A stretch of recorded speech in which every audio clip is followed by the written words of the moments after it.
High-level works of graffiti, like intricate throw-ups, straight letters, and burners, are the works of graffiti that are the most celebrated in our community. And there's a lot of people out there who, as a general, straight up just don't like Graff, but these high-level works command their respect. But a lot of times this kind of artwork is limited to out-of-the-way, hard-to-reach spots. And for me personally, anytime I'm going to one of these spots, I gotta worry about TBS. And you might be like, Connor, what's TBS? And TBS is tweakers, bears, and snakes. And that's exactly what you're gonna find in a lot of spots out here. And as a graffiti writer or just somebody that loves Graff and wants to go see some dope art, you might not be feeling like dealing with any of this crap on any given day. And you might be wondering if there's just some spots that are a little bit more convenient to reach where you can do your thing and see some art. And out here in Asheville, North Carolina, we have a bunch of spots like this located right on the street level.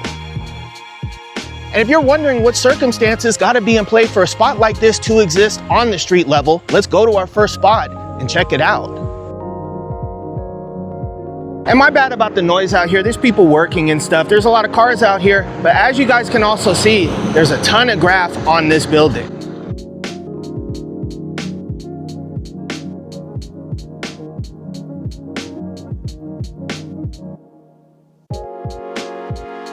And for a spot like this to be viable, it needs to be located in a non-residential area or just an outright neglected area.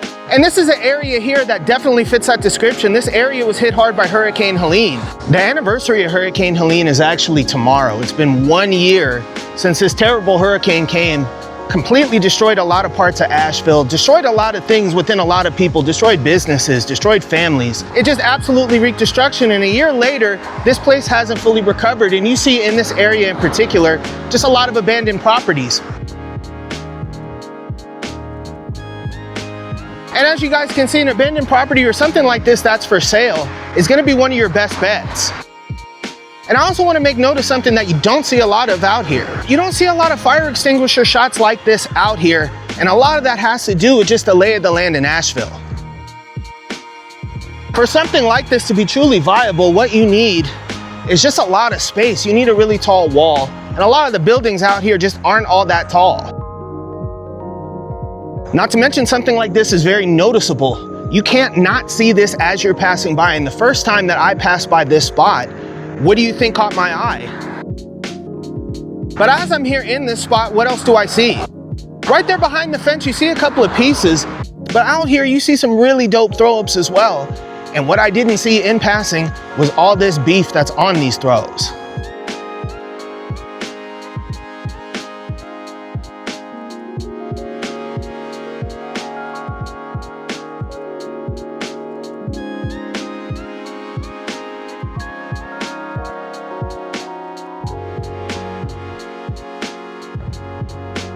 And at some point, somebody will cop this building, it'll get turned into something else and life will go on.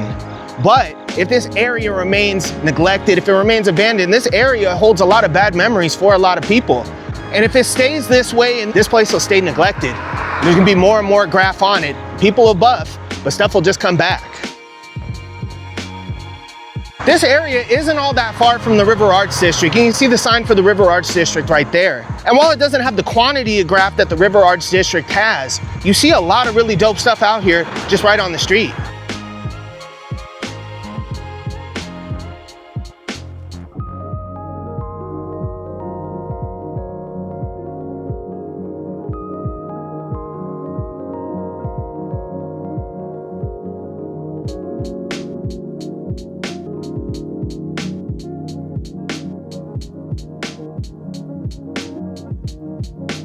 And when it comes to street level spots, it doesn't get too much more street level than this roller shot right here.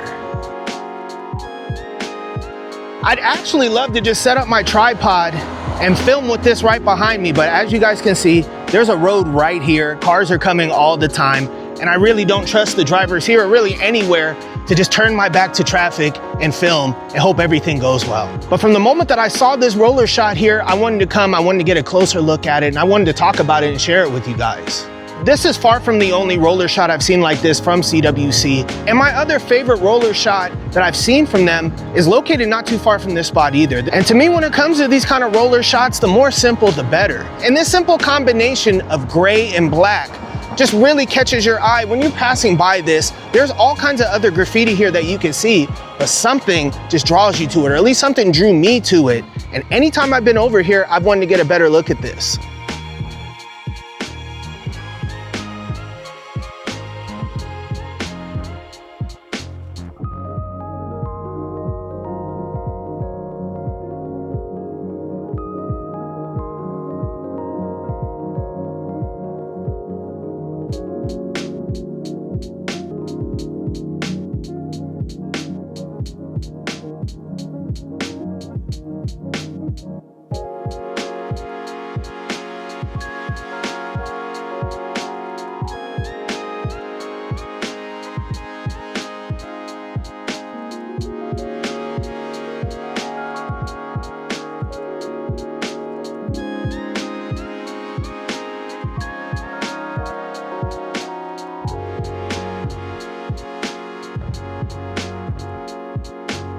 And shout out to everybody that's up in this spot, this very accessible spot that's available right here on the street. But as you guys are about to see, it's not like that everywhere out here. Now take a look at this spot right here. What do you guys see? You guys see a bunch of walls. It looks kind of messed up. It looks a little bit run down, and it looks like there's not a lot going on here. But you wouldn't be right in that assessment.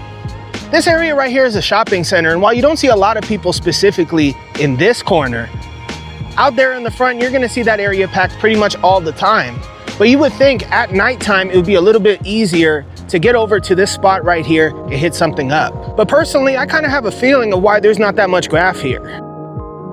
And a big reason why you don't see a lot of graffiti in a spot like this is because of all this open space. And in an area that's abandoned, that doesn't have too many people out there, and the people out there don't really give a crap about folks writing on the wall, open space doesn't really matter. But an area like this, even if it doesn't have a lot of folks around, it still has some people around. And there's absolutely nothing out here to protect you from any of those people that might have a problem with you writing. Personally, I became acquainted with the value of cover even before I started tagging. And if it looked like something was about to crack off, if I was getting followed, if people were yelling at me, they were telling me, hey, what's up, fool? Come over here. We want to talk to you for a second. The only thing that might save me from getting robbed or getting beat up would be a piece of cover. Ducking behind a wall like that, hiding behind something like this. And by the time I started writing, all this was understood by me, and I understood that I needed escape plans. I needed a way in and a way out of places, and I needed stuff in the way to just block out my being. And with nothing out here to block out your being, with you being on complete blast, even if this looks like a perfect wall to hit something up, I don't think anything over here is gonna run for all that long, and it's gonna piss a lot of people off when it goes up. And about a year before I started hanging out here, Jewel, a writer that we've seen a lot in my videos, found themselves involved in a situation. There was a Toys R Us store in a shopping center like this that got closed down, and Jewel hit up an absolutely gigantic fire extinguisher shot on the outside of that building. Mind you, this store was shut down, there was nothing going on in there, and this tag wasn't impeding anything, especially commerce. But this fire extinguisher shot caught Jewel a lot of attention, and especially because of how Jewel spells their name, particularly that first 3 letters of their name, they attracted specific attention, and people were wondering if there were any kind of bigoted connotations to their name. Ultimately, the authorities decided Jewel's name had no bigoted connotations. But if the authorities had determined that there was some kind of bigoted connotation to their name, it was gonna get them some federal attention. And ultimately, Jewel just got a lot of attention, a lot of negative attention for this tag. And if you hit up in spots like this, there's a good chance you might get that same attention yourself. But some of you guys might be thinking, Connor, where I live, we don't have these kinds of super abandoned spots. We don't have these places that are right off the street, that have no people in them. Everything's fairly populated. And if that's the case for you, I definitely understand. But the next place that we're going might be the type of spot that you find where you live too. So let's head out there.